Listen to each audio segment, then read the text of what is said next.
شريفة، روحي حطي لي عشاء. الأكل بالمطبخ. انقبر على قلبك وحط عشا لحالك.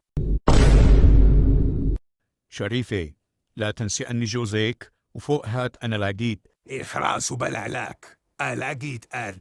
إيه أنا اللي بعرف حقيقتك. أنت واحد تشتوش ومنفاخ على الفاضي. الله يسامحك.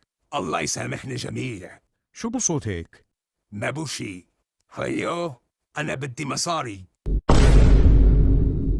شو هي خيو؟ ناديني ابن عمي. يا أخي بناديك ابن خالي إذا بدك. بدي مصاري منشان اشتري أواعي وذهب. يا حبيبي، وذهب كمان؟ ولشو هالشي؟ وأنت شو دخلك كل حيوان؟ بدك تعطيني مصاري ولا لا؟ خدي هات. هم تمدي ايدك على جوزك؟ لك أنا أبو شهاب يلي ما حدا قدر. انت أكيد مجنونة. خلص هي الصندوق قدامك، خدي يلي بدك إياه. إيه هيك ها؟